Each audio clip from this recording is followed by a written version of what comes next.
दोस्तों 22 जनवरी 1994 को बड़ौदा में जन्मे भुवन दिल्ली के स्कूल में पढ़े।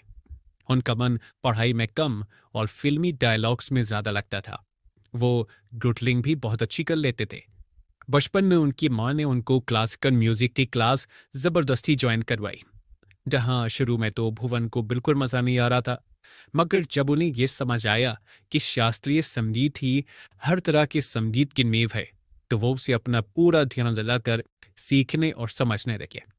और फिर धीरे धीरे म्यूजिक उनके जीवन का एक अटूट हिस्सा बन गया। अब भुवन का एक ही सपना था, म्यूजिशियन और गायक बनना।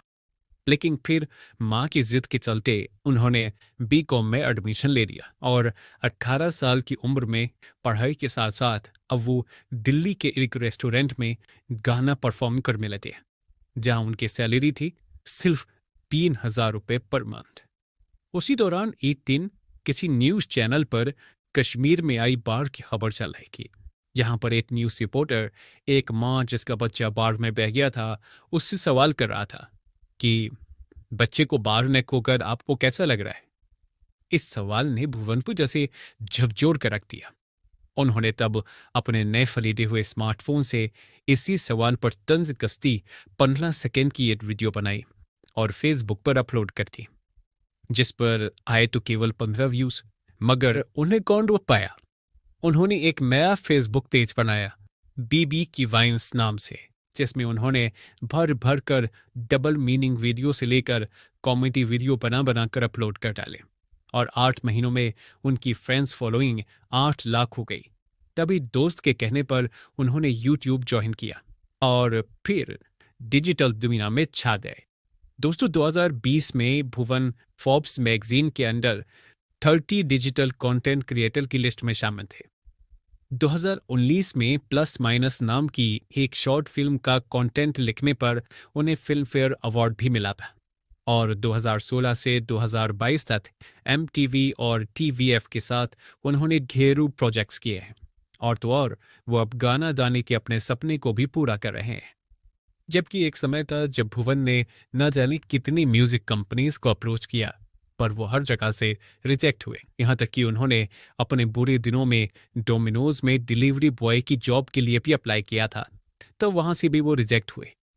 पर रिजेक्शन को उन्होंने कभी निराशा में बदलने नहीं दिया, बल्कि आज भी भुवन हर कंटेंट को यूट्यूब पर डालने के बाद 30 मिनट तक ऑनलाइन बैठकर क्रिटिसिज्म पढ़ते हैं, फिर सोशल मीडिया पर लाइव आकर अपने फैंस से बात करते हैं और अपनी गलतियों से सीखकर वो अगली बार कुछ और मेहनत करने की कोशिश करते रहते हैं। और यही बात उन्हें हर बार पहले से और ज्यादा कामयाब बनाती है। दोस्तों आज भी भुवन बाम इतनी भीड़ में सबसे अलग दिखते हैं, लेकिन ऐसा नहीं कि उनको कंपटीशन देने वाला कोई है ही नहीं। कंटेंट क्रिएटर्स तो बहुत हैं, पर फिर भी भुवन ने जो जगह बनाई है वो कोई और नहीं ले पाया। जानते हैं क्यों?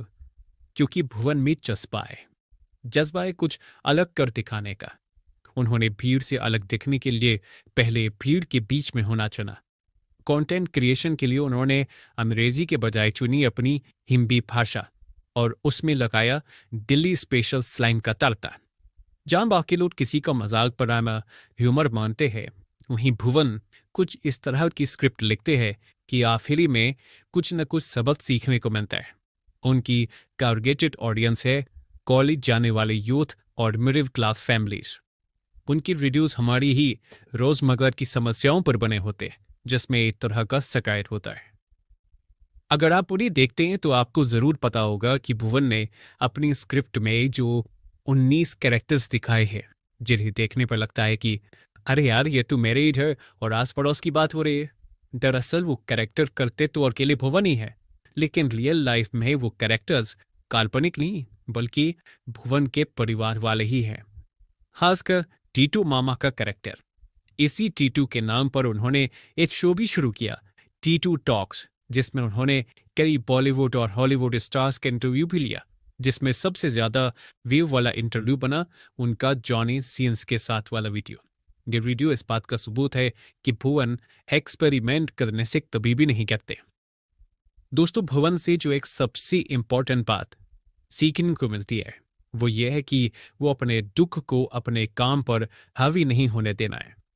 भुवन के भाई अमन, जो कि अभी पेशे से पायलट हैं, उनके एक्सीडेंट के बाद भुवन टूट से गए थे, मगर उन्होंने अपने किसी भी वीडियो कंटेंट से कभी जाहिर नहीं होने दिया कि वो किसी तरह के दुख से गुजर रहे हैं।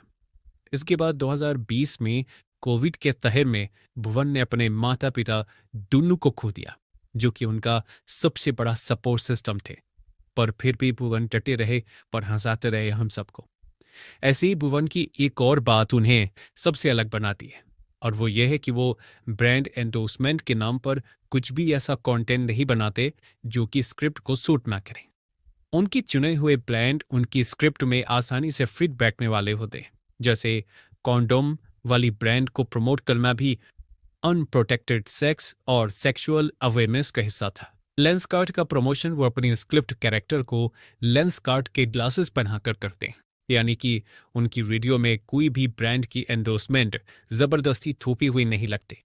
इससे ये पता चलता है कि ये सिर्फ भुवन और उनकी टीम के लिए कमाने भर की बात नहीं, बल्कि लोगों को अपने साथ बांधे रखने की बात है, विश्वास पर खरा उतरने की बात है। भुवन कहते हैं कि जिस दिन आपने अपने आप को 30 मारहान समझ लिया, वो दिन डिजिटल दुनिया में आपका आखिरी दिन होगा, क्योंकि यहाँ हर पल मैना चाहिए, हर पल अनोखा चाहिए। कंटेंट भले ही कम हो पर क्वालिटी कंटेंट हो। दोस्तों, भुवन की एक बात जो मुझे प्रभावित कर रही वो ये कि हमेशा सेल्फ डाउट में रहो, क्योंकि सेल्फ डाउट से निकलने के लिए आप हर बार पहले से और ज्यादा मेहनत करते हैं। और दूसरा ये कि कुछ अलग करने की आग है तो जरूर करो, पर अपनी एजुकेशन से कॉम्प्रोमाइज कभी मत करो। भुवन का डाउन टू अर्थ नेचर इसी से पता चलता है कि उन्होंने कभी भी अपने परिवार वालों और दोस्तों के सामने ये नहीं दिखाया कि वो कोई सेलिब्रिटी बन चुके हैं।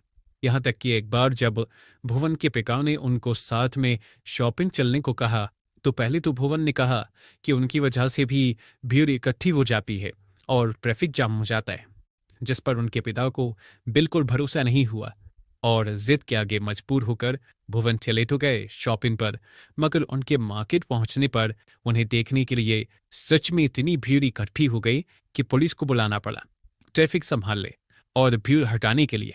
यहाँ तक कि पुलिस में ही भीड़ में गुम हुए भुवन के माता पिता को खोज कर दिया। बताइए, हम में से अगर ऐसा वाकया किसी के साथ हो तो हम तो अपने आप को भाई क्लाउड9 पर समझेंगे। तो दोस्तों, इसी से आप अंदाजा लगा लीजिए कि भुवन किस नेचर के हैं, क्योंकि बेफिक्र होकर ही आप अपने काम से ईमानदारी दिखा सकते हैं।